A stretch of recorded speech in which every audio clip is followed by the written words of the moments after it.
Halo teman-teman, selamat datang di course JavaScript, di mana di sini kita akan fokus membahas JavaScript Standard Library. Oke, sebelum kita mulai, kita kenalan dulu ya. Jadi nama saya adalah Eko Kurniawan, saat ini kerja sebagai Technical Architect di salah satu e-commerce terbesar di Indonesia.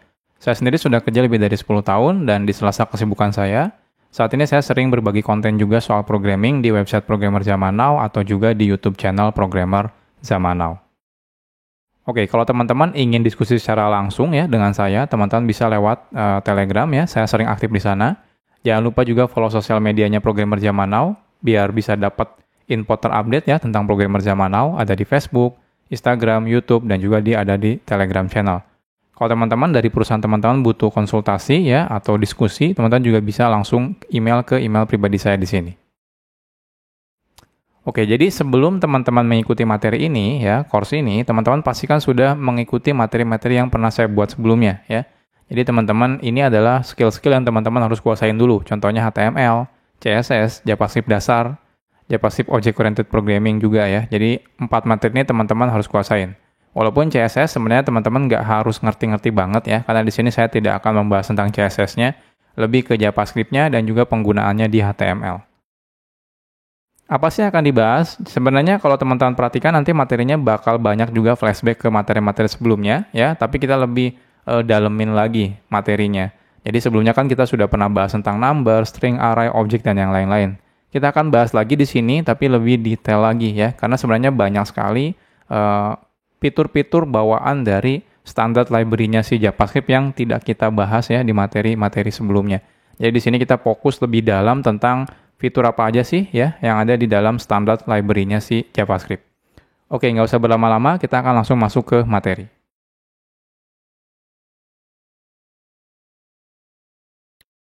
Sekarang kita akan bahas tentang number.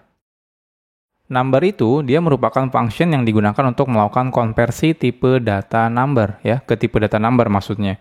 Sebenarnya ini udah kita bahas ya, tapi di sini kita bahas lebih detailnya lagi. Kalau teman-teman misalnya lakukan konversi dari string contohnya ke number menggunakan si function number ini, lalu ternyata si stringnya itu bukan number ya, contohnya teman-teman masukkan kata-kata, maka secara otomatis dia hasilnya adalah none ya, not a number. Nah, detailnya teman-teman bisa baca di sini, ini halaman dokumentasi resminya ya, dari Mozilla. Jadi di sini, ini detail banget nih ya, semuanya ada. Nanti kita bahas satu persatu ya.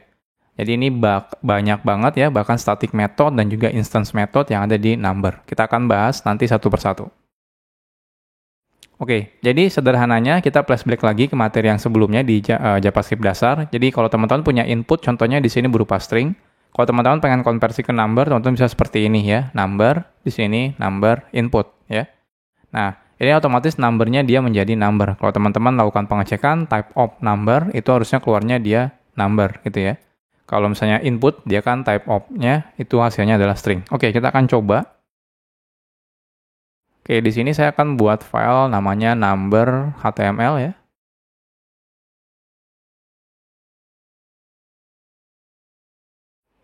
Oke, ini saya perbesar dulu, sepertinya kurang besar.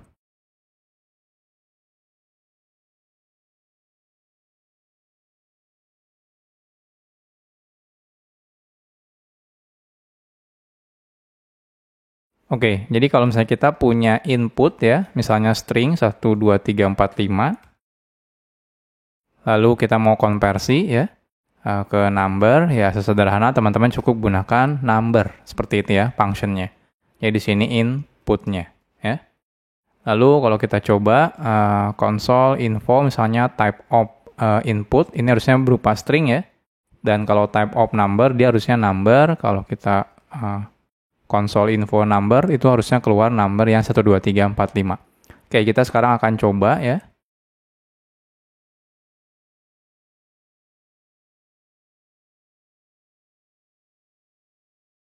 Kita akan inspect elemen, ini kayaknya kurang besar juga. Ini kita coba perbesar. Nah, kita lihat hasilnya. Nah, lihat ya. Yang pertama itu string ya, jadi input itu string, lalu kita rubah menjadi number ya, caranya menggunakan number ini. Lalu kalau kita cek numbernya ya number.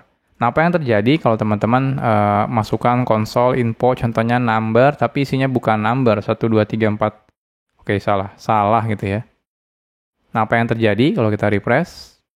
Nah, hasilnya none, not a number. Jadi tidak akan terjadi error ya, tapi dapatnya dia adalah not a number. Jadi ini lebih ke flashback sih ya, sudah kita bahas di materi JavaScript dasar. Oke, nah sekarang kita akan perdalam lagi. Jadi number itu dia punya static properties ya. Ya, apa itu static properties? Static properties itu ya mirip kayak kita sudah bahas di JavaScript Object Oriented Programming. Static itu artinya kita bisa akses ya atributnya ya atau propertiesnya istilahnya tanpa harus membuat objek numbernya. Jadi ada banyak banget ya, kalau teman-teman perhatikan di sini. Ada banyak, nah lihat number epsilon, number max save integer, number max value ya. Jadi max value itu adalah largest positive number ya. Jadi yang paling besar bisa sampai ke berapa kalau numbernya itu. Nah kalau save integer itu sebenarnya dia yang paling aman gitu ya. Jadi walaupun si JavaScript itu bisa sampai max value ini, tapi sebenarnya yang paling aman tuh nyampe ini ya. Ininya paling besarnya. Atau di sini ada min save-nya, yang paling kecilnya berapa, negatif berapa. Lalu di sini ada apa? Min value-nya ya. Paling kecilnya berapa gitu ya, negatif berapa. Nah, ini juga ada is none dan yang lain-lain. Ada banyak banget ya sebenarnya ya. Jadi ini static properties-nya. Oke, kita sekarang akan coba ya. Kita lihat. Contohnya teman-teman kalau pengen lihat, teman-teman bisa lakukan seperti ini. Kita pengen tahu nih min value sama max value-nya berapa contohnya. Oke, jadi di sini console info cukup number titik min value contohnya ya. Sama max value sama juga misalnya min save integer sama max save integer. Nah, kita lihat hasilnya. Nah, ini min value-nya ini besar banget ya. Negatif 3, 2, 4 itu ya. Jadi negatifnya banyak banget nih, nyampe 324 ya. Nolnya. Ini kalau saya positifnya juga sama ya. Nolnya sampai 308. Tapi yang paling aman sebenarnya di sini. Ya. Nanti kalau misalnya gimana caranya untuk mencapai seperti ini nanti kita bahas di chapter tersendiri, namanya adalah big integer ya. Kalau ini sekarang sebenarnya yang paling aman teman-teman bikin number itu di sini, range-nya ya. Ini juga udah lumayan gede sih ya, berapa triliun ini ya. Nah, ini juga max-nya. Jadi seperti ini ya.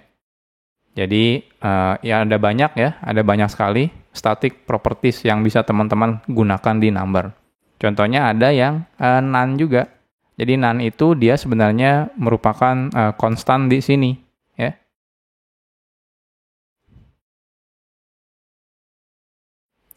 Oke, selain static properties ada juga yang namanya static method. Jadi kalau properties itu ya cuma atribut aja, kalau ini method gitu ya. Jadi ada banyak contohnya, ada number is none ya. Ini digunakan untuk mengecek apakah value-nya ini yang ada di parameter dia none atau bukan gitu ya. Ya teman-teman cara mengetahui apakah dia none atau bukan cukup menggunakan function is none.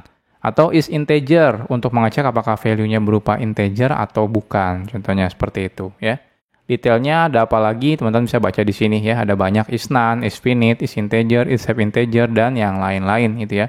Ada juga parse plot ya untuk parsing yang desimal. Ada parse integer untuk parsing data integer. Atau ini ada radixnya kalau teman-teman pengen parsing dari binary kah, hexadesimal kah, dan yang lain-lain ya. Banyak detailnya di sini. Oke, kita akan coba ya. Jadi contohnya kita bikin ya data number, dicek apakah dia integer atau bukan, apakah dia none atau bukan. Oke, kita buat di sini data sama dengan number 1, 2, 3, 4, 5 ya. Console info number is integer data. Dan yang terakhir is none data. Kita lihat, nah hasilnya ini true ya. Karena benar dia integer, tapi ini false karena dia bukan none. Tapi kalau teman-teman coba ganti di sini, contohnya echo, kita refresh, nah dia kebalik sekarang ya. Integernya dia false ya. Kenapa? Karena dia none. Dan is none-nya dia nilainya sekarang true. Ya. Jadi ada banyak sekali ya static method juga yang ada di dalam number ini. Oke, bagian terakhir adalah instance method. Jadi kalau misalnya static itu teman-teman bisa akses langsung dari numbernya. Kalau instance itu teman-teman harus akses dari objek atau instance dari si numbernya. Ya, ada banyak sebenarnya. Contohnya yang sering digunakan itu contohnya adalah ini. tadi yang ini ya, yang to local string. Kalau teman-teman pengen ubah contohnya format numbernya, tadinya kan numbernya kan angka biasa, teman-teman pengen tampilkan dalam bahasa Indonesia misalnya ya, format numbernya, teman-teman bisa gunakan to local string, lalu di sini lokalnya apa. Nah, kalau teman-teman bingung lokal itu apa, lokal itu sebenarnya string code lokal ya. Jadi kalau teman-teman pengen lihat contohnya ada di sini, ini ada nih contohnya. Jadi teman-teman kalau pengen lihat di sini bisa. Contohnya Indonesia ya. Nah, Indonesia berarti ini ID seperti ini. Tapi bukan pakai strip sih harusnya ya, pakai underscore ID besar gitu ya. Jadi ini negaranya, saya agak lupa di kiri atau kanan kayaknya. Kanan yang negaranya, ID, dan ini bahasanya. ID kecil bahasa Indonesia, dan ID besar yang di belakang itu negaranya. Ya, oke. Lalu ada juga yang lain, toString contohnya, ya. toString itu untuk merubah ya ke dalam string, tapi teman-teman bisa konversi. Contohnya ke stringnya binary, dan atau misalnya format yang lainnya, hexadesimal dan sebagainya. Jadi teman-teman bebas. Untuk detailnya apalagi teman-teman bisa baca di sini ya, ada banyak instance method ya. Lihat di sini. Oke, sekarang kita akan coba ya. Jadi kita coba yang ini. Kita bikin number contohnya ya, 12345, lalu teman-teman pengen rubah menjadi binary. Binary itu kan iya ya, 2 ya radixnya ya. Jadi teman-teman masukkan 2, nanti dia hasilnya adalah string binary ya. Ya cuma ada 0, 1 saja. Oh, teman-teman kalau pengen rubah formatnya ke bahasa Indonesia, to local string, teman-teman di sini masukkan ID, strip ID, seperti ini. Oke, kita akan coba. Jadi, cons, namanya tadi apa? Value ya. Value sama dengan number 12345 contohnya ya. Lalu kita akan coba value titik to string. Radixnya apa? Radixnya mau format apa? Contohnya binary ya. Binary berarti 2 di sini. Defaultnya kan 10 ya. Nah, kita pakai binary 2. Kita lihat hasilnya. Nah, lihat. Ini format binary-nya seperti ini. Ya.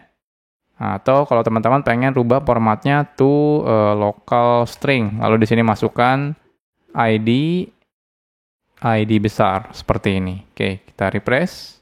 Nah, ini kalau dalam bahasa Indonesia pakainya titik ya. 12.345. Karena memang kalau Indonesia kan pakainya titik ya. Kalau luar negeri seperti Amerika itu pakainya harusnya ini ya, koma ya.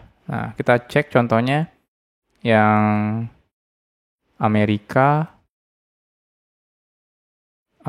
USA kali ya. Oh, tidak ada ya. English lah yang gampang. Nah, oh ya, English United States ya, ENUS. Kita akan copy paste contohnya. Kita lihat hasilnya kalau dalam bentuk bahasa Inggris Amerika. Nah, lihat dia pakainya 12, ya, 345. Jadi pemisah ribuannya kalau di format bahasa Inggris itu pakainya koma ya. Kalau di rupiah, bukan di rupiah, di Indonesia itu pemisahnya pakai titik. Ya. Jadi ini tentang number. Jadi teman-teman sekarang bisa ekspor ya. Banyak sebenarnya yang bisa kita ekspor dari si objek atau kelas number ini ya. Jadi tidak hanya seperti yang kita sudah bahas di JavaScript dasar.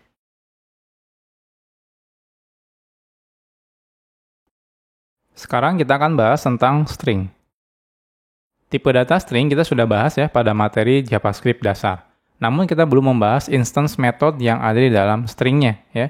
Jadi kita akan bahas sekarang nih instance method dan juga instance properties yang terdapat di dalam stringnya. Untuk detailnya, teman-teman bisa baca di sini juga ya, di halaman dokumentasi resminya tentang string. Jadi ada banyak banget di sini ya, instance method dan juga instance method ya, static method juga ada, instance properties ya untuk dapetin length dari stringnya, panjang stringnya, dan instance method ada banyak banget ya kalau instance methodnya. Nanti kita coba bahas ya. Oke, kita akan bahas tentang string instance method dan juga properties-nya. Jadi, string sendiri memiliki banyak sekali instance method dan juga properties. Hal ini menjadikan untuk memanipulasi data string itu sangat mudah di JavaScript ya. Seperti contohnya kalau teman-teman pengen mengubah stringnya ya menjadi lowercase atau menjadi uppercase. Lowercase itu huruf kecil semua, uppercase huruf besar semua. Atau teman-teman pengen memotong-motong stringnya, itu juga bisa dilakukan ya. Itu simple banget karena sudah disediakan si metode-metodenya ya di dalam si instance metodenya. Jadi saat teman-teman bikin string itu secara default semuanya instance methodnya dan juga instance propertiesnya bisa teman-teman gunakan. Detailnya bisa di sini, kita nggak akan bahas semua ya, karena lumayan banyak ya. Contohnya di sini add untuk mengambil nah ini lihat, karakter ya, pada posisi indeksnya. Jadi mirip kayak array juga. Jadi teman-teman kalau mau ngambil indeks di posisi keberapa bisa menggunakan add, atau bisa menggunakan chart add juga bisa gitu ya. Atau chart code add juga bisa ya. Jadi ada banyak. Ini concat untuk menggabung-gabungkan string contohnya ya. Ada end switch ya untuk mengecek apakah stringnya itu ya berakhiran dengan string yang ada di parameter atau tidak. Atau index of, kita pengen tahu nih ada satu kata, dia ada di posisi indeksnya ke berapa gitu ya. Atau last index of ya, itu juga ada. Dan banyak lagi. Ini untuk regex, itu nanti kita bahas juga di chapter tersendiri tentang regex. Jadi ini masih banyak ya. Jadi contohnya split untuk memotong. Kalau split itu untuk memotong, jadi kalau teman-teman pengen memotong array, itu bisa gunakan split ya. Dan lain-lain ya, ada banyak. Kita akan coba ya. Jadi ini contohnya, kita punya string ya, name, namanya Eko Kurniawan Kanedi contohnya. Lalu kita pengen tahu panjangnya. Panjang itu berarti jumlah karakternya. Ingat ya, spasi pun dimasuk karakter ya. Jadi di sini spasi pun dianggap karakter. Jadi kalau teman-teman pengen tahu berapa sih panjangnya, teman-teman bisa gunakan name.length. Kalau ini berupa properties ya, properties instance. Nah, kalau teman-teman pengen menurunkan semua, jadi huruf kecil semua, teman-teman gunakan to lowercase. Nah, ingat ya, ketika teman-teman panggil metode-metode yang ada di dalam stringnya, ya, jadi string yang aslinya itu tidak berubah, ya, tapi dia akan menciptakan string baru. Jadi ketika teman-teman lakukan to lowercase, ya, ini to lowercase, itu dia return-nya to lowercase itu akan mengembalikan si string yang baru yang isinya huruf kecil semua. String yang lamanya, yang name-nya itu tidak berubah, ya. Jadi perlu diperhatikan. Contohnya yang to uppercase juga sama, akan mengembalikan string yang baru, ya, uppercase, tapi yang lamanya tidak berubah. Atau teman-teman kalau pengen memotong, contohnya kita pengen motong jadi array gitu ya, teman-teman bisa gunakan split. Lalu di sini karakter yang mau dipotongnya dari yang karakter apa? Contohnya karakter spasi. Jadi kita akan potong di sini, potong di sini. Jadi nanti dia akan menjadi array isinya 3. Eko, Kurniawan, dan juga Kanedi. Jadi seperti ini. Ada banyak lagi ya yang lainnya. Teman-teman nanti bisa explore sendiri-sendiri ya. Karena sederhana sih sebenarnya ya. Oke, kita akan coba di sini. Kita buat filenya string ya.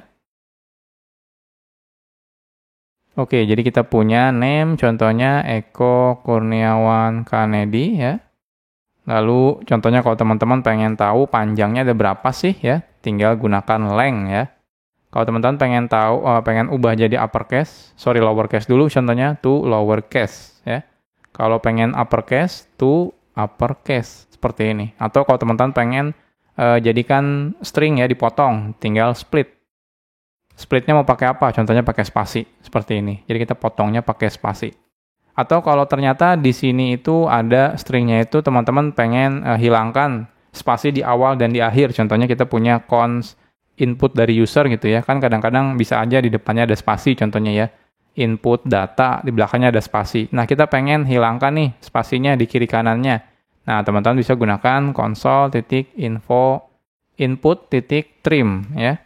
Trim itu menghapus kiri dan kanan. Atau kalau teman-teman pengen yang belakangnya aja, jadi teman-teman tinggal gunakan trim right ya.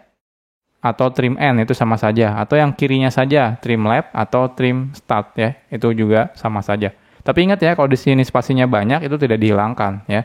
Jadi dia cuma menghilangkan spasi yang di ujung kiri atau kanan. Oke, kita akan coba ya.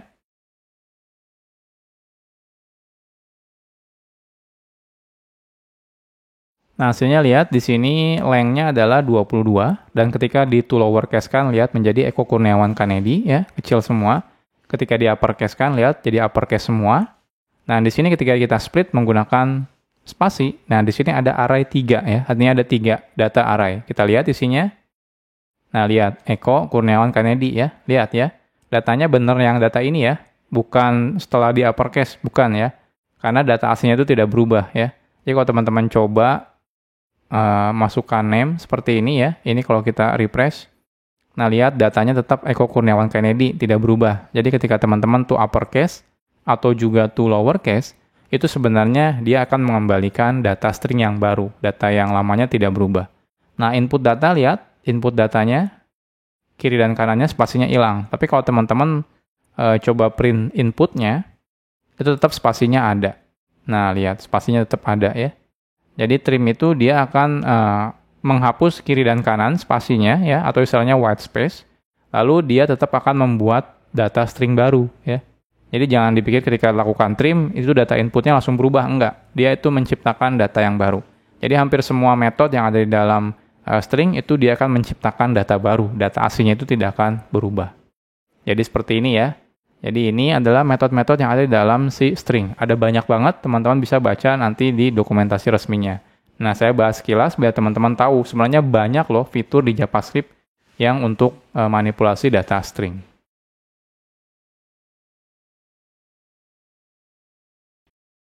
Sekarang kita akan bahas tentang array.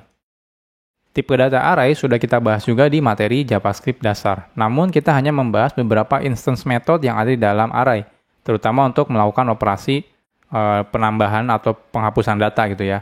Nah, sebenarnya terdapat banyak sekali instance method yang ada di dalam array ya, dan kita akan coba bahas ya satu persatu di sini. Nah, detailnya kalau teman-teman pengen lihat ya dokumentasi resminya, teman-teman bisa baca di sini tentang array. Jadi lumayan lengkap ya. Di sini semua metodenya juga ada di sini ya. Jadi di sini ada instance properties ya untuk length, panjangnya. Instance method juga ada ya. Ini lumayan banyak sekali. Kita akan coba bahas ya, tapi mungkin tidak bisa dibahas semua ya. Kita akan bahas yang penting-penting saja dan memang yang sering kita gunakan. Oke, jadi yang pertama kita bahas dulu tentang array loop. Jadi sebelumnya kita tahu ya kalau kita bisa ngelakuin looping atau iterasi terhadap data di dalam array. Caranya bisa teman-teman gunakan for in atau for op ya. Nah, untuk melakukan iterasi array ya, kalau saya teman-teman pengen menggunakan instance method itu juga ada. Namanya adalah for each. Jadi ada sebuah metode yang namanya for each. Metode for each ini bisa digunakan untuk melakukan iterasi data. Jadi teman-teman nggak pakai for in atau for op juga bisa, tinggal gunakan si for each metode ini. Oke, seperti apa cara penggunaannya? Kalau misalnya kita punya di sini array ya, kalau teman-teman pengen lakukan iterasi, teman-teman cukup bisa pakai seperti ini. Array titik for each. Lalu teman-teman silakan di sini masukkan anonymous function atau arrow function ya, yang lebih sederhana. Jadi teman-teman cukup masukkan function, anonymous function, di mana dia punya dua parameter. Parameter yang pertama itu value-nya, parameter yang kedua itu adalah indeksnya. Kalau teman-teman nggak butuh indeksnya, ya tinggal dihilangkan aja parameternya ya, itu nggak masalah. Hasilnya seperti ini, atau kalau pengen lebih singkat, teman-teman bisa gunakan ini, arrow function. Cukup gunakan seperti ini, ya, atau seperti ini, kalau teman-teman tidak butuh data indeksnya, ya. Oke, kita akan sekarang coba, ya. Jadi di sini kita buat, nama filenya adalah array, kita buat file HTML. Oke, di sini saya akan gunakan kurung kurawal ya, biar skopnya ini nggak gabung. Oke, sorry salah. Kita bikin script dulu. Kita akan gunakan kurung kurawal. Ya, di sini array loop ya. Const array sama dengan contohnya Eko Kurniawan Kanedi. Nah, seperti ini. Lalu di sini kalau teman-teman kan biasanya menggunakan for op atau for in ya. Nah, kita sekarang gunakan si metodenya biar lebih enak kelihatannya. Array titik for each ya. Teman-teman bisa di sini menggunakan anonymous function. Function contohnya di sini value-nya yang pertama, lalu indeksnya ya. Nah, seperti ini aja. Jadi di sini kita akan buat console info contohnya indeksnya ya, lalu di sini value-nya. Nah, seperti ini. Oke, kita coba. Kita lihat hasilnya. Lihat, 0 Eko Kurniawan Kanedi. Jadi mirip menggunakan for op atau for in. Atau kalau pengen lebih singkat, jangan menggunakan ini. Anonymous function, kita menggunakan arrow function. Jadi array for each. Ya, di sini tinggal value, index gitu ya. Lalu console info, oke kita copy paste aja yang ini. Nah, kita refresh, hasilnya sama. Atau kalau teman-teman, oh saya nggak butuh indeksnya, saya cuma butuh value-nya, ya lebih sederhana lagi. Cukup seperti ini aja. Nah, ya, kita coba refresh. Nah, hasilnya keluar Eko Kurniawan Kanedi, ya. Jadi, seperti ini ya, untuk melakukan looping atau iterasi data di array-nya. Jadi, ada banyak caranya ya. Dan sekarang itu banyak populer menggunakan for each ya, dibanding teman-teman melakukan manual perulangan menggunakan for in atau for op. Oke, selanjutnya kita akan bahas yang namanya array queue. Queue ya. Jadi kalau teman-teman sebelumnya pernah belajar struktur data, itu terdapat struktur data yang namanya queue atau antrian, di mana data masuk akan diposisikan di urutan paling belakang gitu ya. Sedangkan data keluar akan diposisikan dari urutan paling depan ya. Maksudnya apa? Jadi kalau misalnya antrian ketika data masuk, dia kan masuknya ke paling belakang gitu ya. Jadi kayak antrian aja, antrian kita di bank contohnya, kalau kita baru masuk gitu ya, kita akan berada di posisi paling belakang. Jadi ketika data masuk, ditempatkan di belakang. Nah kalau kita pengen keluar gitu ya, kalau misalnya anggap aja sudah antrian gitu ya, kalau misalnya sudah selesai, itu yang paling depan dulu yang diproses ya. Jadi posisinya seperti itu. Jadi beneran struktur datanya mirip seperti antrian ya. Jadi antrian itu istilahnya adalah FIFO, first in, first out. Jadi siapa yang datang duluan, maka dia pasti posisinya akan yang di paling depan. Karena yang paling depan dia pasti yang paling pertama keluar. Jadi first in, first out. Siapa yang pertama kali masuk ya, dan dia adalah yang pertama kali keluar. Nah, kita bisa menggunakan array ya. Kalau di JavaScript kebetulan tidak ada struktur data queue, tapi tenang aja, kita bisa menggunakan array untuk mengimplementasikan struktur data queue ini. Jadi terdapat beberapa metode yang bisa kita gunakan. Contohnya kita sudah tahu ya, kita bisa gunakan push. Push ini digunakan untuk menambahkan data ke urutan paling belakang. Jadi simple, mirip kayak antrian ya, masuknya ke paling belakang dulu. Nah, sedangkan kalau teman-teman pengen menghapus yang paling depan gitu ya, atau mengambil dan juga menghapus, itu teman-teman bisa gunakan sebuah metode yang namanya shift. Jadi shift itu dia mengambil data yang paling depan ya, lalu menghapusnya dari array. Jadi kalau mau masukkan data gunakan push, kalau pengen mengambil data lalu menghapusnya, itu gunakan shift. Jadi ini kita bisa gunakan untuk implementasi struktur data queue atau antrian. Oke, contohnya seperti ini. Kita akan bikin queue ya, array kosong. Lalu teman-teman masukkan push Eko, jadi artinya Eko sekarang yang paling depan. Habis itu push Kurniawan, di belakang Eko itu ada Kurniawan. Habis itu push Kanedi, di belakang Kurniawan itu berarti ada Kanedi. Jadi kalau antri itu berarti paling depannya Eko, yang kedua Kurniawan, dan yang ketiga adalah Kanedi. Nah, ketika teman-teman pengen memproses antriannya, artinya kan kita harus ngambil dari yang paling depan dulu ya. Nah, teman-teman nggak perlu pusing lagi mikirin soal nomor indeks dan sebagainya. Teman-teman cukup gunakan Q.shift. Shift itu otomatis ngambil yang paling depan, lalu menghapusnya dari array. Jadi kita pasti langsung dapat Eko. Habis itu teman-teman gunakan lagi shift lagi, dia akan mengambil yang paling depan lagi, lalu menghapusnya dari array. Di sini dia akan dapat Kurniawan. Oh, teman-teman lakukan shift lagi ya, dia akan dapat Kanedi. Kalau data queue-nya antriannya kosong, lalu teman-teman lakukan shift, ya dia balikannya adalah undefined ya, jadi tidak ada datanya. Oke, kita akan coba. Jadi di sini saya buat lagi kurung kurawal biar scope-nya berbeda. Nah, di sini array queue ya. Lalu kita bikin queue sama dengan array kosong ya. Lalu Q.push, contohnya di sini Eko, Kurniawan, Kanedi. Oke, selanjutnya jadi yang kita lakukan adalah kalau teman-teman pengen ngambil yang paling depan ya, teman-teman bisa gunakan Q.shift ya.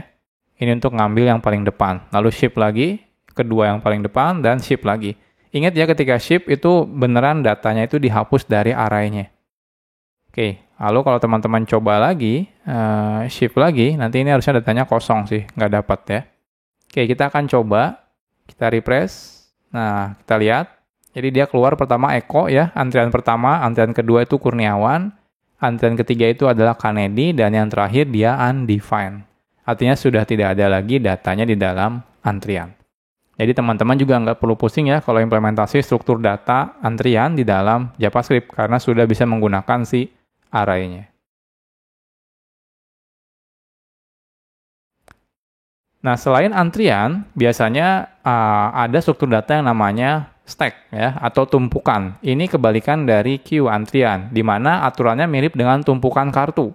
Jadi kalau teman-teman menumpuk kartu gitu ya, teman-teman ketika memasukkan kartu pasti kan posisinya adalah yang paling akhir berada di paling belakang ya.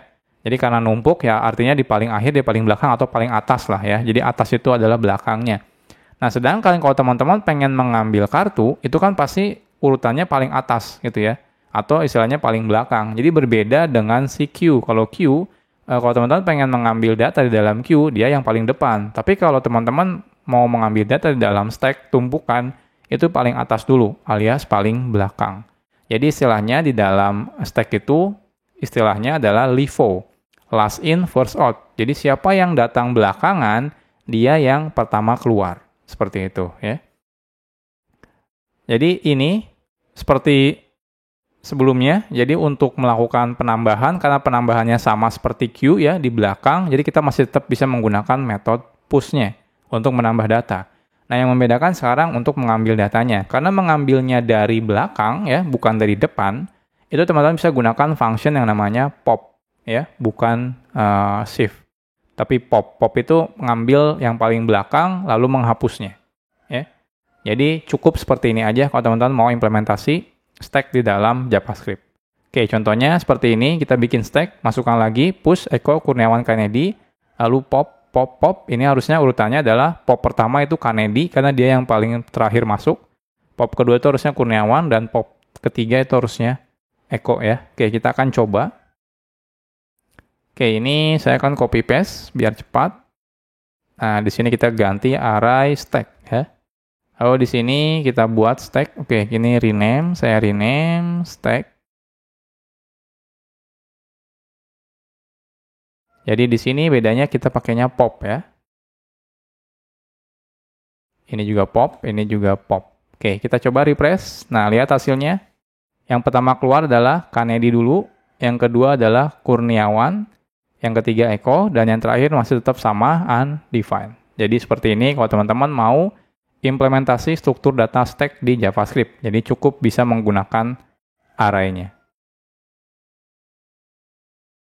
Oke, selanjutnya kadang-kadang kita ingin melakukan pencarian di dalam array. Nah, kalau teman-teman biasanya kalau masih menggunakan perulangan biasa, maka teman-teman mungkin akan melakukan pencariannya ngelakuin looping secara manual ya, lalu dicari di dalam perulangannya. Nah, untungnya ada banyak sekali metode yang bisa kita gunakan untuk melakukan pencarian ya. Ada banyak sekali metodenya. Ini kita list ada 5 di sini. Jadi yang pertama find. Jadi teman-teman bisa menggunakan find. Lalu di sini teman-teman silakan masukkan function di mana parameternya ada 1 value-nya, lalu return-nya adalah boolean. Ya, jadi kondisinya silakan masukkan di dalam function ini. Kalau boolean-nya true, maka otomatis berhenti pencariannya dan akan mengembalikan si value-nya. Kalau tidak ada, ya balikannya berarti undefined ya. Atau kalau teman-teman pengen kebalikannya, teman-teman pengennya bukan nyari value-nya, tapi nyari indeksnya ada di posisi mana. Teman-teman bisa gunakan find index gitu ya. Jadi teman-teman pengen nyari dia ada di indeks keberapa. Nah ini sama isinya function ya, di sini functionnya adalah parameternya value-nya, lalu return-nya adalah boolean, true atau false. Kalau true berarti dia berhenti di indeks gitu ya. Atau includes. Kalau include itu lebih simple. Teman-teman saya pengen tahu di dalam array-nya ada data A nggak sih gitu ya. Nah, teman-teman bisa gunakan includes. Contohnya data array sebelumnya ada nama echo nggak sih gitu ya. Tinggal includes echo. Nanti kalau misalnya ada, return-nya di sini adalah true. Kalau tidak ada, return-nya adalah false. Atau kalau teman-teman pengen tahu ada nggak sih data echo dan kalau ada di indeks keberapa. Nah, teman-teman saya gunakan index of. Jadi kalau menggunakan index of, teman-teman masukkan di sini value yang dicarinya. Nanti kalau saya nyarinya echo, maka return-nya adalah indeks echo-nya. Kalau tidak ada gimana? Kalau tidak ada, dia return-nya adalah negatif 1. Ya.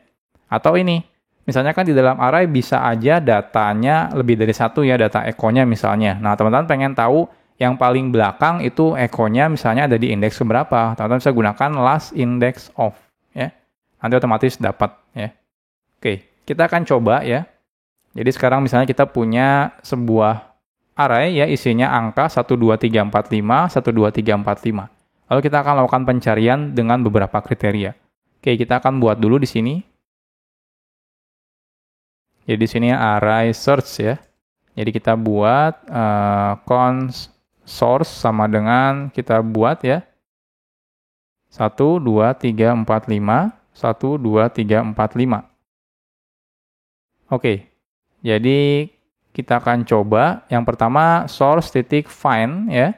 Jadi kita akan ikutin seperti di sini. Jadi pertama kita find yang value-nya lebih dari 3. Nah, dia harusnya berhenti di 4 ya, karena 4 itu lebih dari 3. Ingat ya, ini lebih dari, bukan lebih dari sama dengan. Jadi ketika 1, 2, 3, 4, dia nemu nih, 4 nih, harusnya dia 4. Bukan 5 ya, pokoknya siapa yang pertama kali dia dapat, maka dia balikan yang pertama kali dia dapat. Walaupun kalau teman-teman perhatikan, ada banyak sekali di sini angka yang dapat ya di kondisi ini, tapi dia dapatnya yang paling pertama. Oke, kita coba. Jadi find value di mana value-nya itu lebih dari 3 ya.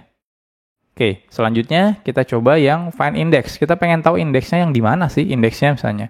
Nah, ini kita gunakan find index. Ini harusnya dapatnya indeks ini ya. Jadi indeksnya itu adalah 0, 1, 2, 3 harusnya. Jadi kalau ini harusnya dapatnya 4 dan ini harusnya dapatnya 3. Oke, selanjutnya kalau teman-teman pengen tahu apakah dia ada data ini gitu ya, teman-teman bisa gunakan includes.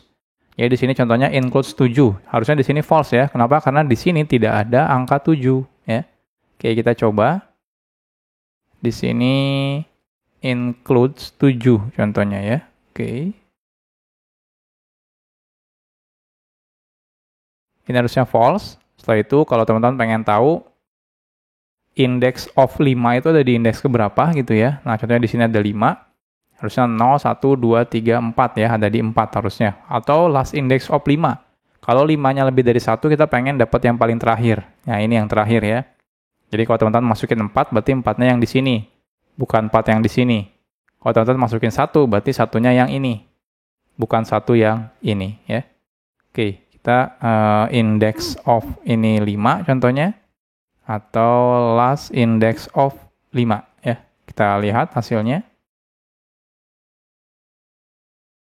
Oke, ini refresh saja. Nah, lihat ini 4 ya. Jadi find ini benar 4. Ini ada di indeks ketiga, benar ini. Lalu ini includes 7, ini false ya, karena memang tidak ada. Index of 5 itu dapatnya di sini nih. 0, 1, 2, 3, 4 ya. Benar, 4. Last index of 5 berarti bukan 5 yang di sini. Kalau masih ada, dia cari lagi. Oh, ada di sini nih 5-nya. Berarti dia dapatnya indeksnya 9. Jadi ini ya metode-metode yang bisa teman-teman gunakan untuk melakukan pencarian di dalam array. Jadi teman-teman nggak perlu lagi menggunakan perulangan secara manual. Cukup gunakan metode-metode yang sudah ada di array. Selanjutnya ada yang namanya array filter. Array filter itu istilahnya ya benar melakukan filter gitu ya. Jadi teman-teman tinggal masukkan kondisi filternya di dalam sini. Contohnya value. Di sini booleannya, kalau true artinya apa? Artinya kalau true dia akan di-include di dalam hasil filternya. Kalau false dia tidak akan di-include di dalam hasil filternya. Nah, ini akan membuat sebuah array baru, gitu ya. Jadi ketika teman-teman melakukan filter, dia akan menciptakan array baru return-nya yang cuma include si kondisi di sini aja. Ya. Oke, contohnya. Contohnya di sini kita punya number 1 sampai 10. Teman-teman pengen bikin array baru yang isinya contohnya ganjil saja atau isinya genap saja. Nah, teman-teman juga bisa seperti itu. Jadi number static filter, contohnya di sini value-nya kalau di modulo 2 sama dengan 1. Artinya teman-teman pengen dapat yang ganjil saja. Jadi di sini hasilnya nanti pastinya cuma 1, 3, 5, 7, dan 9. Kalau yang kedua ini, teman-teman lakukan filter, di mana teman-teman pengen melakukan filter yang value-nya di modulo 2 sama dengan 0. Artinya yang genap saja. Harusnya di sini dapatnya 2, 4, 6, 8, dan 10. Oke, untuk memastikan kita coba. Jadi di sini kita buat lagi namanya array filter ya.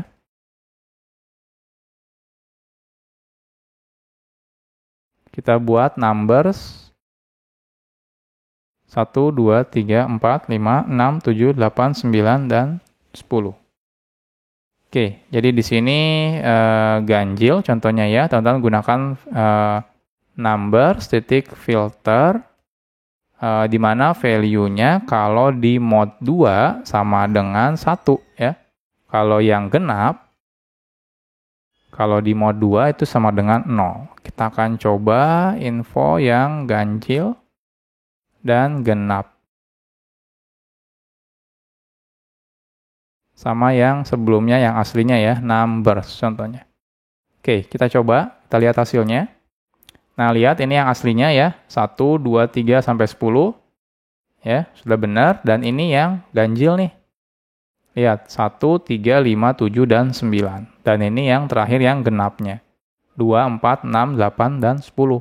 Jadi kalau teman-teman mau ngelakuin filter ya, pengen memilih data mana aja yang teman-teman pengen masukkan ke result selanjutnya, itu teman-teman nggak perlu lagi manual menggunakan perulangan. Teman-teman cukup gunakan si metode filter ini.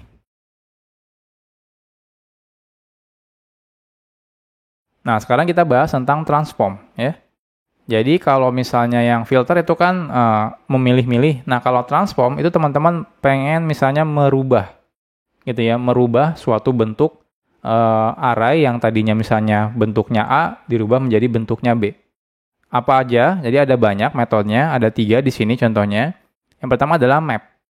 Jadi map itu ia melakukan transformasi tiap value dan menghasilkan array dari resultnya. Jadi nanti teman-teman di sini masukkan sebuah function parameternya value, lalu silakan returnkan hasil resultnya. Contohnya kalau teman-teman tadinya misalnya dari string menjadi integer, dari string atau diubah stringnya, nah itu boleh. Nanti hasilnya dia akan menciptakan array baru yang isinya adalah sesuai result dengan function transformasi di sini. Atau kadang-kadang teman-teman pengen melakukan transform dengan menggunakan value array dan value selanjutnya, ya itu lalu hasilnya dilanjutkan ke iterasi selanjutnya. Jadi contohnya seperti ini. Contohnya teman-teman pengen mentotalkan semua data di dalam array. Misalnya arraynya tadinya numbers gitu ya. Nah, itu kan teman-teman perlu melakukan iterasi ya, tapi juga teman-teman harus menyimpan data hasil sebelumnya. Nah, itu teman-teman bisa gunakan reduce dan juga reduce right. Kalau reduce itu dia akan dimulai dari kiri ke kanan. Jadi kalau arraynya dari kiri ke kanan ya, kalau reduce right itu dari kanan ke kiri. Jadi artinya dari array yang paling akhir ya, posisinya ke yang paling depan kalau menggunakan reduce right. Kalau reduce ini itu mirip kayak reduce left. Jadi dari yang paling kiri atau yang paling pertama datanya ke yang paling terakhir. Jadi nanti reduce itu ketika pertama kali dimasukkan, result before-nya itu data array yang pertama, lalu value ini adalah data array yang kedua. Lalu teman-teman silakan kalkulasikan di sini. Nah, hasil kalkulasi ini di iterasi selanjutnya akan dimasukkan ke dalam parameter result before-nya. Lalu di sini adalah value yang ketiga. Lalu teman-teman kalkulasikan lagi hasilnya. Setelah itu dimasukkan ke result before lagi, dan di sini value selanjutnya, dan terus sampai berakhir. Dan hasilnya di sini cuma result aja, ya. Jadi bukan hasilnya itu bukan ini ya, bukan apa? Bukan array of result, tapi di sini result aja. Karena data hasil result sebelumnya itu dimasukkan ke iterasi selanjutnya. Oke, kalau masih bingung nggak masalah, nanti kita akan coba ya. Oke, contohnya sekarang kita akan buat dulu ya. Di sini contohnya kita punya names ya, Eko Kurniawan Kanedi, habis itu kita split. Jadi di sini kan isinya berarti Eko, Kurniawan, dan Kanedi. Lalu kita pengen membuat array yang isinya adalah uppercase semua. Nah, teman-teman bisa lakukan menggunakan map ya. Jadi map si tiap data di dalam array-nya kita lakukan uppercase. Oke, kita akan coba. Jadi di sini contohnya array transform ya. Jadi yang pertama kita punya names, contohnya ini Eko, kalau teman-teman agak bingung, Kurniawan, Kanedi. Oke, kita pengen misalnya punya names upper gitu ya. Nah, itu teman-teman bisa gunakan names titik map ya. Jadi map itu melakukan transformasi di sini dari value ya. Kita coba value-nya titik to uppercase. Nah, seperti ini. Jadi function ini akan dimasukkan ke tiap datanya. Data yang pertama, data kedua, dan ketiga, dan seterusnya. Ya. Hasilnya, ya udah, data hasil dari transformasi function ini akan disimpan dalam sebuah array baru. Jadi kalau teman-teman coba di sini console info names ya. Oke, sorry, names upper ya. Ini hasilnya kita lihat. Nah, lihat. Eko, Kurniawan, Kanedi huruf besar semua. Karena tiap value-nya di sini kita lakukan transform menjadi uppercase. Oke, kalau misalnya teman-teman pengen ngelakuin perhitungan satu persatu tapi hasilnya digabung, itu teman-teman bisa menggunakan reduce tadi ya.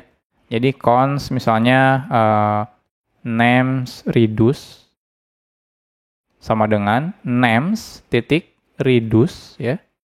Jadi kalau reduce right itu dari belakang, kalau reduce biasa itu dari kiri ya. Jadi dari kiri ke kanan, kalau reduce right dari kanan ke kiri.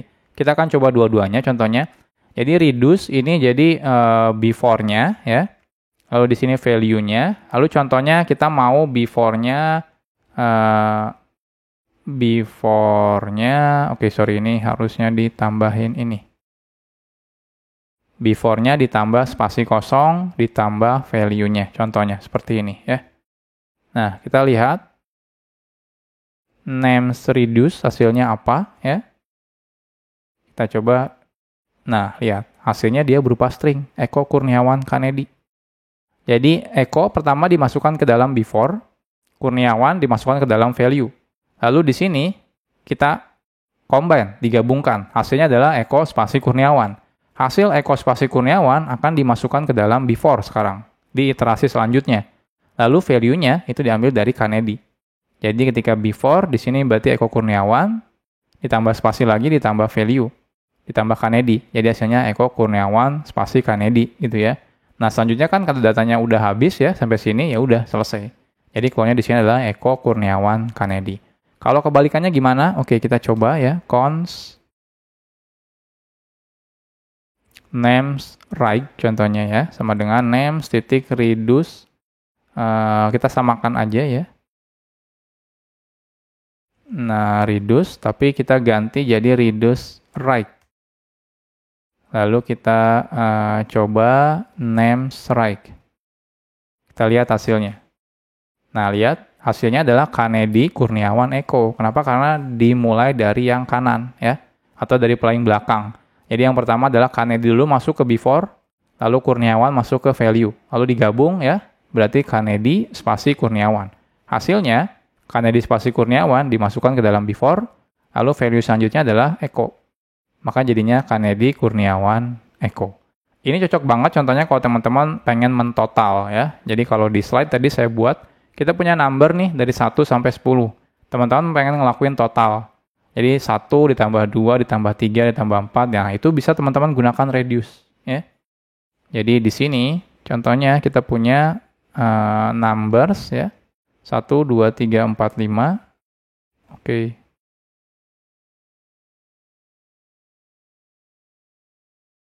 Lalu kita cons total sama dengan numbers titik reduce gitu ya. Ini before value, kita langsung before-nya ditambah value karena cuma di sum ya, ditotalin. Kita coba console info total, kita refresh, nah hasilnya di sini 55.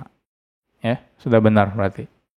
Jadi ini kalau teman-teman pengen ngelakuin transformasi, jadi sudah disediakan juga metodenya ya di dalam array. Jadi teman-teman nggak perlu lagi pusing-pusing ngelakuin transformasi menggunakan perulangan secara manual. Dan sebenarnya masih banyak function-function yang lainnya ya. Kalau kita bahas semua kayaknya nggak cukup ya materinya. Jadi ini ada banyak nih function-functionnya. Jadi kayak add kalau teman-teman pengen ngambil gitu ya. Dan yang lain-lain. Itu ada banyak sekali sebenarnya di sini ya. Jadi teman-teman bisa ekspor satu persatu. Tapi yang penting-penting semuanya sudah saya bahas di slide ini.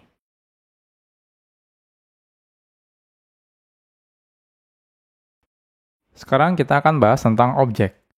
Tipe data objek sudah sering sekali kita bahas ya di JavaScript dasar atau juga JavaScript Object Oriented Programming. Nah, pada materi ini kita akan bahas banyak static method yang terdapat pada objek. Nah, ini detailnya kalau teman-teman ingin lihat ya. Jadi ini objek ya. Jadi ada juga objeknya ya. Jadi beneran namanya objek pakai O besar ya. Jadi di sini ada banyak sekali static method ya, kebanyakan sih ya. Ya, kalau teman-teman perhatikan ada banyak static method, walaupun ada beberapa instance metodenya, tapi mungkin jarang kita gunakan. Yang akan kita banyak gunakan adalah si static metodenya. Sekarang kita akan coba bahas. Yang pertama kita bahas tentang objek freeze dan juga seal. Jadi secara default, objek itu bisa diubah atau dihapus propertiesnya, ya. Seperti yang sudah sebelum-sebelumnya pada 2 course sebelumnya kita bahas. Jadi kalau mau teman-teman tambahkan atribut atau properti ke dalam objek atau mau menghapus itu kan simple ya, tinggal tambahkan aja. Kalau mau hapus tinggal gunakan kata kunci delete. Nah, kalau ingin mengubah sebuah objek menjadi objek yang tidak bisa diubah lagi ya, atau dihapus, kita bisa menggunakan beberapa static method. Jadi ada dua static method, yang pertama adalah freeze dan yang kedua adalah seal. Nah, bedanya apa? Kalau kita menggunakan freeze, ini digunakan untuk mengubah objek menjadi objek yang tidak bisa diubah atau dihapus atributnya. Jadi kalau teman-teman gunakan objek titik freeze lalu masukkan nama objeknya ya. Nah, si objek tersebut ya, itu tidak bisa lagi diubah lagi value-nya. Termasuk kalau teman-teman mau coba hapus ya, propertinya itu tidak bisa dilakukan lagi. Nah, apa bedanya dengan objek seal? Kalau objek seal digunakan untuk mengubah objek menjadi objek yang tidak bisa dihapus atributnya. Artinya apa? Artinya value-nya masih tetap bisa dirubah ya, tapi kalau dihapus itu tidak bisa. Ya. Oke, kita akan coba. Jadi contohnya di sini ya, kita punya person ya, lalu di sini ada first name-nya dan ada last name-nya. Lalu kita coba freeze ya. Di sini kita coba freeze ya. Setelah freeze kan kita tahu ya, berarti person ini sudah tidak bisa lagi diubah ataupun dihapus. Nah, sekarang kita coba ubah person titik first name-nya diubah jadi diubah. Lalu kita delete person titik first name-nya. Nah, kita lihat hasilnya ya. Nah, hasilnya seperti apa? Apakah ini beneran berubah atau tidak? Oke, kita akan coba. Saya akan buat file baru. Di sini nama filenya adalah objek HTML. Oke, di sini objek ya. Kita buat script. Nah, di sini kita bikin person sama dengan contohnya first name ya, echo, dan juga last name, Kennedy. Nah, selanjutnya kita coba lakukan objek freeze. Objek ya, titik freeze. Lalu masukkan si variabelnya person di sini. Nah, selanjutnya kita akan coba ya. Jadi contohnya person titik first name-nya contohnya jadi Budi contohnya ya. Atau delete person titik last name-nya. Jadi kita delete yang last name-nya. Jadi harusnya sekarang kan personnya tinggal first name-nya aja ya, Budi ya. Last name-nya sudah hilang. Oke, kita akan coba untuk memastikan. Ya, kita lihat hasilnya.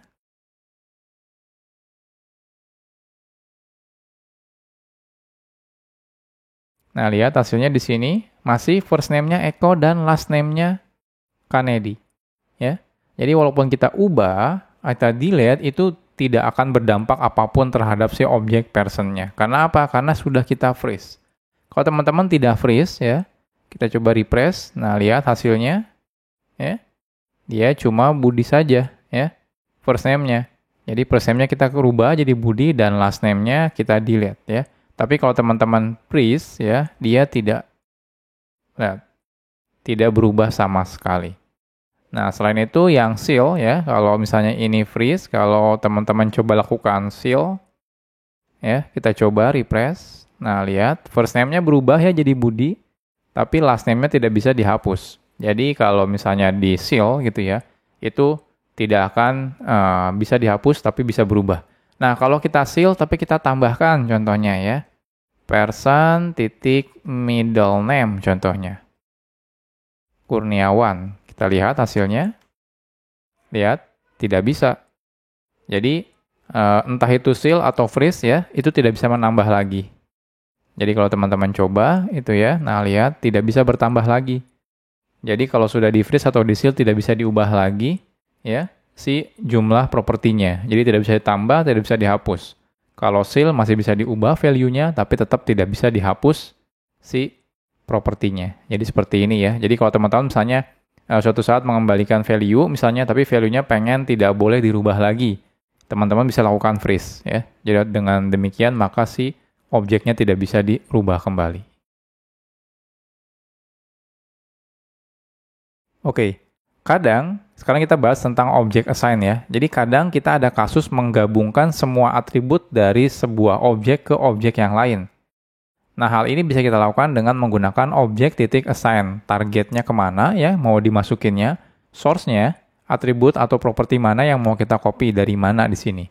Jadi kadang-kadang sering sekali ya kita bikin aplikasi gitu, ada dua objek kita pengen gabungkan semua propertinya. Nah, ini bisa dilakukan ya menggunakan objek titik assign. Jadi contohnya kita punya targetnya, ini target itu berarti tujuannya mau di copy kemana ya si propertinya. Oh, di sini source-nya, ini sumbernya, sumber si objek tempat kita mau copy si propertinya. Contohnya di sini objek titik assign target ke source ya. Sorry, assign targetnya ini, source-nya dari sini. Artinya apa? Artinya semua atribut yang ada di source itu kita copy, kita pindahkan ke dalam si target ya. Jadi kalau kita lihat ini di sini harusnya targetnya sekarang keluarnya nggak cuma first name, tapi dia juga keluar last name. Oke, kita akan coba. Oke, biar lebih enak di sini saya akan tambahkan kurung kurawal seperti ini. Jadi ini kita kasih komen objek freeze dan seal ya. Sekarang di bawahnya kita buat lagi objek assign. Oke, jadi kita punya targetnya, contohnya first name, echo ya. Lalu source-nya last name, Kennedy. Oke, jadi selanjutnya teman-teman cukup objek titik assign ya. Targetnya mau di-assign kemana, mau di-copy kemana, habis itu di sini dari mana ya kita copy-nya. Oke, kita sekarang coba console info target. Nah, sama di sini source-nya ya. Kalau source-nya tidak akan berubah ya. Oke, kita coba. Nah, lihat hasilnya. Yang ini adalah targetnya. Sekarang targetnya ada first name dan juga ada last name. Jadi apa yang ada di dalam source ya di sini, yang last name Kennedy itu di-copy ke dalam si target ini. Nah, apa yang terjadi kalau di sini ada yang sama atributnya? Contohnya di sini ada Budi seperti ini. Kita lihat. Nah, dia akan berubah ya. Jadi seakan-akan ini ditimpa. Apa yang ada di sini ya, atributnya atau propertinya itu dimasukkan ke dalam target. Jadi kalau ada yang sama di target, dia akan ditimpa ya. Seperti itu. Ini saya hapus lagi. Nah, hasilnya seperti ini. Jadi ini adalah objek assign ya. Kalau teman-teman pengen menggabungkan lah istilahnya, bukan menggabungkan sih, jadi kayak mengcopy dari salah satu source ya, dipindahkan atributnya atau propertinya ke dalam targetnya. Oke, selanjutnya kita bahas tentang objek property name dan juga value. Objek juga memiliki static method untuk digunakan mengambil semua properties, names, dan juga values. Jadi kalau teman-teman pengen, saya pengen tahu ada properti apa aja sih di dalam sebuah objeknya. Nah, teman-teman bisa gunakan beberapa static method ini. Yang pertama adalah objek titik values. Nah, ini kalau teman-teman pengen mengambil semua values-nya. Ya, jadi values dari propertinya. Nah, sedangkan kalau objek titik get property names, itu teman-teman mau mengambil semua nama propertinya. Ini balikannya semuanya dalam bentuk array ya. Oke, kita akan coba. Jadi misalnya kita punya person first name dan juga last name. Lalu kalau teman-teman lakukan objek titik values ya, lalu di sini objeknya, harusnya di sini kita dapatnya array ya, isinya adalah Eko dan juga Kurniawan. Jadi dapetin semua values-nya aja. Kalau teman-teman pengen dapetin semua nama atributnya atau nama propertinya, teman-teman bisa gunakan objek titik get on property names ya. Lalu di sini person ya. Oke, kita akan coba. Jadi di sini kita buat lagi komen objek property name and value.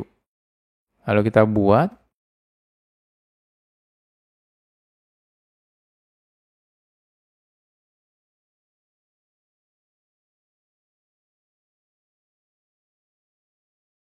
selanjutnya kita coba ya console.info objek titik values ya, person ya.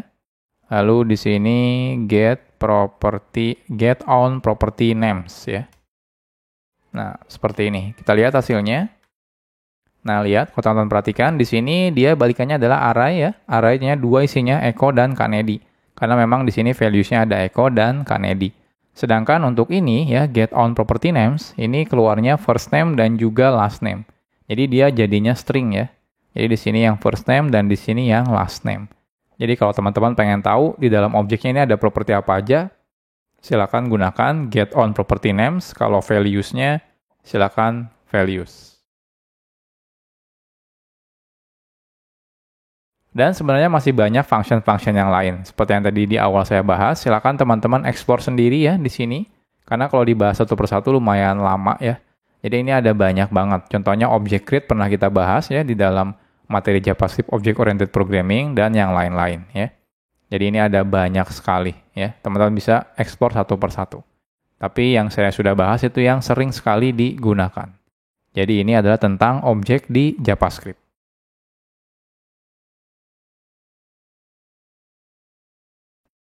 Sekarang kita akan bahas tentang JSON. JSON adalah singkatan dari JavaScript Object Notation. JSON merupakan data dalam bentuk string atau teks atau tulisan yang bentuknya mirip dengan JavaScript Object. Ya. Jadi mirip sekali dengan JavaScript Object, isinya itu, isi stringnya. Nah saat ini JSON itu banyak sekali digunakan untuk komunikasi antar server dan juga klien, atau istilahnya aplikasi yang berbasis klien dan server. Ya. Contohnya kalau teman-teman nanti bikin aplikasi web gitu ya, nanti komunikasinya via Ajax contohnya, itu biasanya yang dikirim adalah bentuknya JSON ya. Nah, JSON sendiri sudah standar ya, teman-teman bisa baca di sini dokumentasi JSON-nya, struktur JSON-nya seperti apa itu ada di sini ya. Jadi ini ada struktur dokumentasi aslinya ya. Jadi sudah standar di semua bahasa pemrograman ya. Teman-teman bisa lihat ini ada banyak sekali bahasa pemrograman yang sudah implementasi JSON. Jadi secara default ini sudah standar ya. Jadi ini. Nah, gimana dengan JavaScript? Nah, dengan JavaScript sendiri sebenarnya teman-teman tidak perlu pusing ya. Karena apa? Karena yang namanya juga JSON singkatan dari JavaScript Object Notation ya. Di sini ada JavaScript-nya. Jadi memang struktur datanya memang istilahnya diambil ya, diambil dari struktur data si objeknya yang ini, objek si JavaScript. Jadi saat teman-teman bikin sebuah JSON, itu sebenarnya teman-teman bikin sebuah string yang isinya mirip ketika teman-teman membuat si JavaScript objek ya. Nah, oke. Nah, untuk itu ya di dalam JavaScript itu sudah ada objek yang namanya JSON ya. Isinya apa? Isinya ada banyak sekali static method ya di dalam JSON yang bisa kita gunakan untuk melakukan konversi istilahnya ya dari string JSON. Jadi kalau teman-teman dapat misalnya string isinya JSON, kalau teman-teman pengen ubah ke dalam objek si JavaScript, itu simple banget. Atau misalnya kebalikannya, teman-teman sudah punya objek ya, objek JavaScript, lalu teman-teman pengen konversi ke dalam string JSON, itu juga bisa dilakukan. Jadi di sini ada dua metode ya. Yang pertama JSON stringify, ini digunakan untuk melakukan konversi dari objek ya, objek JavaScript ke string. Atau ada JSON.parse, ini digunakan untuk melakukan konversi dari string ke objek, ini kebalikannya ya. Jadi ini parsing untuk ngelakuin parsing dari string ke JavaScript object. Kalau stringify, ngelakuin perubahan dari JavaScript object ke string JSON. Detailnya teman-teman bisa baca di sini dokumentasinya ya.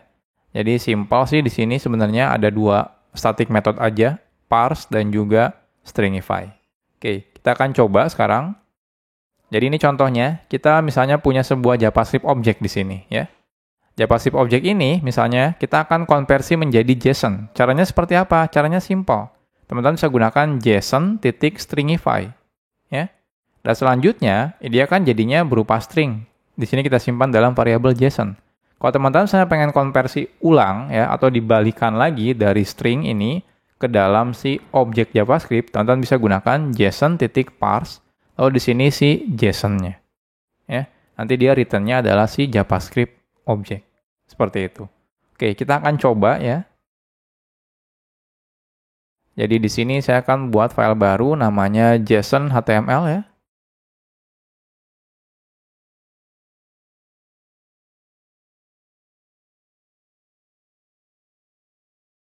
Oke, kita bikin dulu person contohnya di sini first name, echo, middle name contohnya, dan ini last name. Lalu misal ada address, di mana di sini ada objek nested lagi ya. Contohnya di sini ada country, misalnya city, misalnya seperti ini. Lalu misal saja ada lagi hobbies misalnya ya, dan ini adalah array. Contohnya coding, game, traveling. Oke. Nah, misal kita udah punya objek nih, kita pengen konversi menjadi JavaScript Object Notation atau JSON. Nah, gimana caranya? Nah, kita nggak perlu manual nih, nggak perlu manual ini dijadikan di dalam string seperti itu ya. Ini nggak perlu, kita nggak perlu ngelakuin secara manual. Sudah ada ya. Ya teman-teman cukup gunakan JSON titik stringify. Stringify ini masukkan si objeknya ya. Nah, ketika teman-teman masukkan objeknya, entah itu objek atau kalau array juga boleh bisa. Nanti dia akan otomatis dikonversi menjadi string JSON ya. Nah, kita coba console info JSON.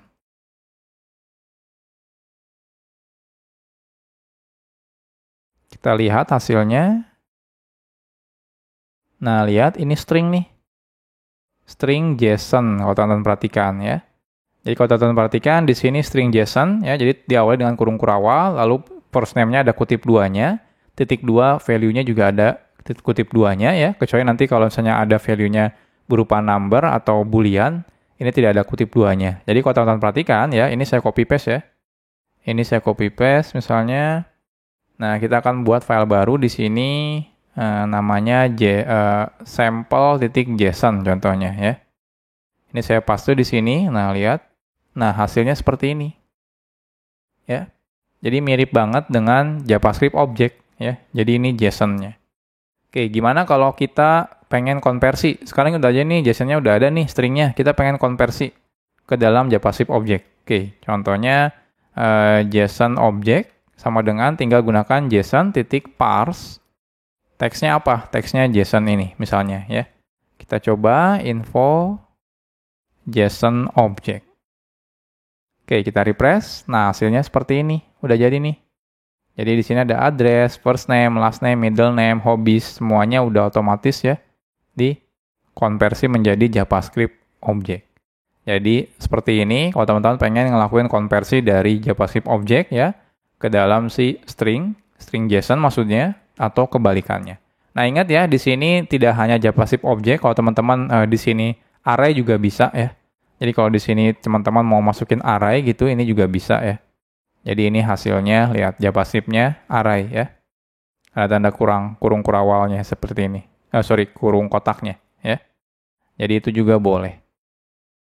Jadi seperti ini JSON di JavaScript ya. Jadi terintegrasi dengan baik dengan standar library-nya si JavaScript.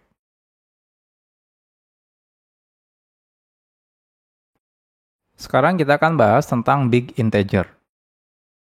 Big integer itu merupakan tipe data number ya, tapi ini dia bisa mencakup data yang lebih besar dari number titik max save integer atau lebih kecil dari number titik min save integer.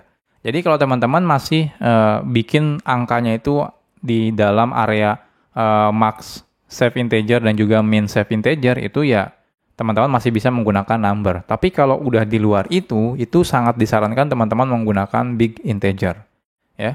Jadi untuk kasusnya yang lebih dari itu disarankan teman-teman menggunakan big integer.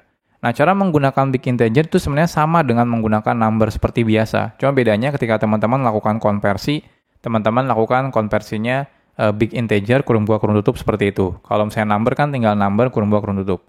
Nah, operasinya apa aja? Operasinya sama semuanya ya. Apa yang bisa kita lakukan di number itu bisa dilakukan di big integer. Jadi operasi matematika seperti pertambahan, perkalian semuanya sama aja. Nggak ada bedanya ya. Untuk detailnya teman-teman bisa baca di sini. Ini kelas big integer-nya ya.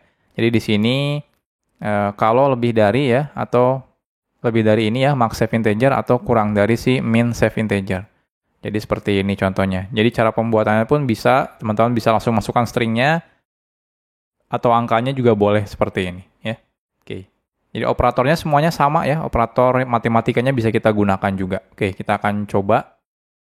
Jadi di sini misalnya saya bikin dua buah big integer ya. Yang pertama saya akan bikin big integer dengan isinya adalah max save integer ya. Jadi yang paling tinggi dari tipe data number value-nya. Lalu yang kedua saya bikin lagi tapi isinya juga sama. Yang paling tinggi value-nya. Lalu kita akan tambahkan. Jadi contohnya seperti ini ya. Jadi A ditambah B contohnya. Jadi sama ya. Penggunaannya operasi matematikanya semuanya nggak ada yang aneh ya. Jadi semuanya sama mirip dengan number. Oke, kita akan coba. Jadi di sini saya akan bikin big integer.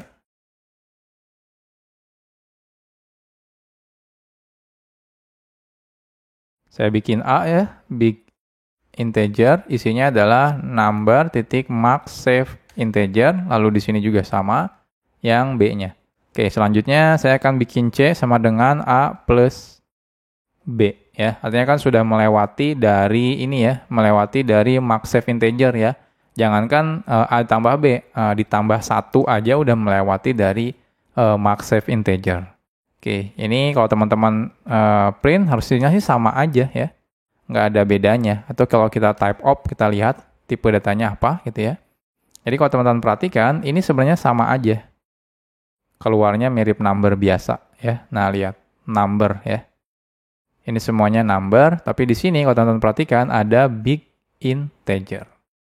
Lalu kalau big integer biasanya kalau di print ada dikasih tahu ya di belakangnya ada n. Kalau ini adalah big integer. Kalau ini bukan big integer, ya biasanya nggak ada n-nya seperti ini. Jadi kalau teman-teman type op C gitu ya, itu keluarnya adalah big integer. Jadi ini tentang big integer. Jadi kalau teman-teman mau bikin angka yang melewati jumlah dari max save integer, itu saran saya gunakan big integer.